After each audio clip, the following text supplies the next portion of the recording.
আমি বলি পুলিশ প্রশাসন কিচ্ছু আমার লাগবে না, 6 মাসের জন্য অর্থ দপ্তরটা আমাকে দিয়ে দিক, পশ্চিম বাংলার বেহাল অর্থনৈতিক চাকাকে আমি ঘুরিয়ে দেবো। সে জায়গা আছে, কেন সে জায়গা আছে তো। কি কি আছে ভাই সবটা বলা যাবে না, আগামী দিনে আপনারা দিলে দেখাবো। কোন প্রকল্প বন্ধ হবে না, বরঞ্চ 1000-এর পরিবর্তে 5000 করে মায়েরা পাবে। 1000 কি 5000 করে মায়েদের ব্যবস্থা করব, শূন্য পদ পূরণ করব, হসপিটালে ডাক্তার থাকবে, স্কুলে টিচার থাকবে, আমার সরকারি কর্মচারীদের দিয়ে বাড়বে। এই যে আমাদের পুলিশ ভাইরা আজকে আমাদের ডিউটিতে আছেন এখানে, ওদের দুরবস্থার কথা আমাদেরকে বলতে হবে। খোঁজ নিয়ে দেখুন এক একটা পুলিশ কতক্ষণ ডিউটি করছে, 12 ঘন্টা 14 ঘন্টা, কিন্তু সরকারি কর্মচারী কতক্ষণ ডিউটি করে? 8 ঘন্টা। তার বাইরে কেন ডিউটি করবে? ওর প্রতিবাদ আমাদেরকেও করতে হবে।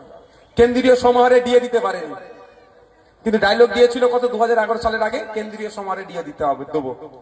তাদের জন্য কথা বলতে হবে না? এই যে সিভিক ভলেন্টিয়াররা আছে, একটা কনস্টেবলের থেকে কম অংশে কাজ করে এরা। এই সিভিক ভলেন্টিয়ার গুলো কারা? আপনার আমার বাড়ির ছেলে মেয়ে তো নাকি? এর বাইরে কেউ আছে না? ওরা অন্য কোনো যন্ত্র দিয়ে তৈরি হয়েছে, অন্য কোনো গ্রহ থেকে আসেনি তো। আমার অন্য কোনো গ্রহ থেকে এসে যায়নি তো সিভিক ভলেন্টিয়ার। আমার আপনার ভাই তো নাকি? আপনার আমার বাড়ির ছেলে তো।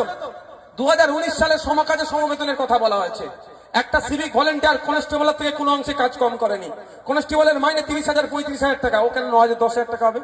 ও 9,000 ছিল, 1,000 বেরিয়েছে, সেটাও আমার জন্য। সেই বিধানসভাতে যেই দিনে মুখ্যমন্ত্রী আছে সিভিক ভলেন্টিয়ার নিয়ে কথা বলি, বাধ্য হয়ে বাড়িয়েছে 1,000, কিন্তু 1,000 হবে না, 1,000 হবে না। সমকাজে সমবেতন তাদের কনস্টেবলের মতো মাইনে দিতে হবে, এই আওয়াজটা আমাদেরকে তুলতে হবে। আমরা সমাজ ব্যবস্থা পরিবর্তন করতে এসেছি, তা যে অন্যায়গুলো হচ্ছে তার বিরুদ্ধে কথা বলতে হবে। তা বন্ধুগণ, বক্তব্য শেষ করছি। আশাকর্মী থেকে শুরু করে যারা যারা কাজ করছে তারা ঠিকঠাক মাইনে পাচ্ছে না। আমি বক্তব্য শেষ করব, একটা শুধু আমার কাছে একটা প্রতিশ্রুতি আপনাদের কাছ থেকে চাই, দেবেন? তার আগে বলে দিচ্ছি, হাত তুলে ওয়াদা করতে হবে। যার ইচ্ছা হবে হাত তুলবেন, নাহলে তুলবেন না, কিন্তু আগে শুনে নিন। ওয়াদাটা আমি আইএসএফ কে ভোট দেওয়ার জন্য